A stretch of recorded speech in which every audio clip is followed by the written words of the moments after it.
freedom, if it means anything, is the right to say things that other people may not agree with or like. And so we're at the precipice of a time when people with power, people with this control over the information highway, over the tech giant monopolies, are able to actually censor millions and millions of people whose views they simply just find unpalatable. This has been predicted in George Orwell's book 1984.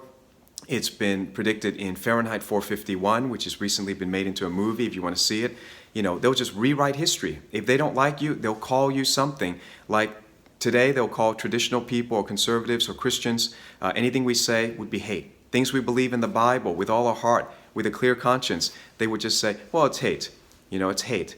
Or they'll say that it's fake news. And they're trying to create more and more control and algorithms, and this is being abetted by politicians, generally from the left wing, but not always, who would like to see more of this kind of censorship. This shouldn't surprise us because we Christians have faced this probably longer than any other group of people on earth. The Bible says one of the reasons why this happens and talks about this phenomenon in Romans chapter 1, verse 18.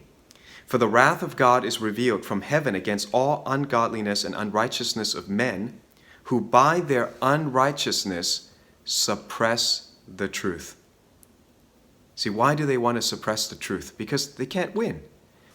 Again, in Luke chapter 19, we find people like this. 2,000 years ago, Jesus had to deal with them. And some of the Pharisees in the crowd said to him in Luke chapter 19, verse 39, Teacher, rebuke your disciples. In other words, silence your disciples. He answered, I tell you, if these were silent, the very stones will cry out. Who are these people that are trying to control us so much and take away our freedom? Let's go and dig and find out who these people are. Oh, sorry. You caught me. I got my children's book to find the answer. It turns out the answer's in here, in Dr. Seuss, Yertle the Turtle. And I know that it has the answer because when Melania Trump tried to give Dr. Seuss books to a school in Massachusetts, they actually rejected it. They said this is not allowed in their library. And then I looked it up, and it turns out there's another school in British Columbia, Canada, that also bans Dr. Seuss. So I bet you we got the answer in Dr. Seuss. Let's have a read, shall we, kids? Is it okay? On the faraway island of Salamancan, Yertle the turtle was king of the pond. A nice little pond, it was clean, it was neat. The water was warm, and there was plenty to eat. Plenty to eat. The turtles had everything turtles might need, and they were all happy, quite happy indeed. That rhymes. They were, until Yertle, the king of them all, decided the kingdom he ruled was too small. I'm ruler, said Yertle, of all that I see, but I don't see enough. That's the trouble with me. With this stone for a throne, I look down on my pond, but I cannot look down on the places beyond. This throne that I sit on is too low down. It ought to be higher, he said with a frown. If I could sit high, how much greater I'd be. What a king! I'd be ruler of all I could see. See, everything's going well, but then look, he's looking a little bit unhappy there. All right. But he can see plants. He can see grass. He should be happy. I know. And he's just a turtle. We're not finished with the story, kids. So Yertle the turtle king lifted his hand, and Yertle the turtle king gave a command. He ordered 9 turtles to swim to his stone, and using these turtles, he built a new throne. He made each turtle stand on one another's back. He piled them all up in a 9-turtle stack. Then Turtle climbed up, and he sat down on the pile. What a wonderful view! He could see most a mile. All mine, Yertle cried. Oh, the things that I now rule. I'm king of a cow, and I'm king of a mule. I'm king of a house, and what's more beyond that, I'm king of a blueberry bush and a cat. I'm Yertle the turtle, oh marvelous me. for I'm the ruler of all that I see. This is obviously a picture of socialism and the unlimited growth of government. And all through that morning, he sat there up high, saying over and over, "A great king am I." Until round about noon, then he heard a faint sigh. "What's that?" the king snapped. He looked down the stack, and he saw at the bottom a turtle named Mac. Just a part of his throne, and this plain little turtle looked up, and he said, "Beg your pardon, King Yertle. I've pains in my back and my shoulders and knees. How long must we stand here, your majesty, please?" And Yertle had to look all the way down to see Mac at the bottom. "Silence!" the king of the turtles barked back. "I'm king, and you're only a turtle named Mac." Well, there you go. We have the answer in a book, a children's book. That is Google, Facebook, and Twitter. That is how they want to control us, by silencing us.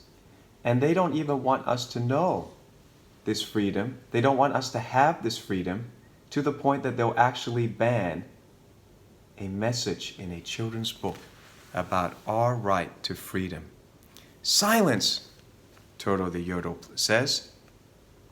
Do you get the answer? You see why? Why he doesn't even let them speak, and yet his throne is built on their pain and on their labor. Well, Mac could just move out of the stack and then you're the turtle. Oh, wait a second. We gotta read the whole story to the audience so they can learn about the answer from Dr. Seuss. "You stay in your place while I sit here and rule. I'm king of a cow and I'm king of a mule. And I'm king of a house and a bush and a cat. But that isn't all. I'll do better than that. My throne shall be higher," his royal voice thundered.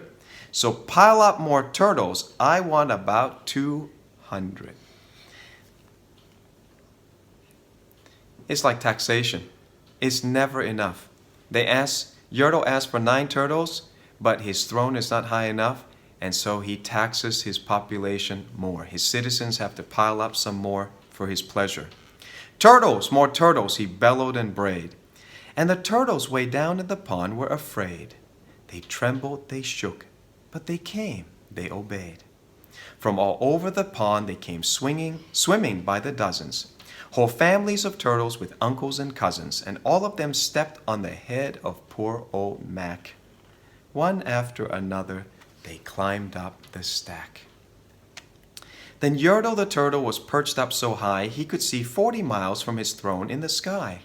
"Hooray!" shouted Yertle. "I'm king of the trees, I'm king of the birds, and I'm king of the bees. I'm king of the butterflies, king of the air. Ah me, what a throne, what a wonderful chair. I'm Yertle the turtle, oh marvelous me, for I am the ruler of all that I see." Well, there's a period of time, isn't there, when the government is happy, overtaxing people and burdening people. And this game lasts for a while, but as the debt begins to pile up, the system begins to strain. Then again from below, in the great heavy stack, came a groan from that plain little turtle named Mac. "Your Majesty, please, I don't like to complain, but down here below, we are feeling great pain. I know up on top you are seeing great sights, but down at the bottom we too should have rights." That very sentence is the reason they banned this children's book in Canada. To say that we have rights ought to be what every Western democratic country promote to children. But you know that if you say that, you're not even allowed to teach in school. They would punish you. Let me say that again. I know up on top you are seeing great sights, but down at the bottom we too should have rights. We turtles can't stand it. Our shells will all crack. Besides, we need food. We are starving, groaned Mac. And that's exactly what is happening in Venezuela right now. Socialist paradise that the left used to lift up as an example. And now their currency isn't even worth toilet paper. They're short on toilet paper in this socialist paradise. And Argentina's currency is also now in trouble. You hush your mouth, howled the mighty King Yertle. You have no right to talk to the world's highest turtle.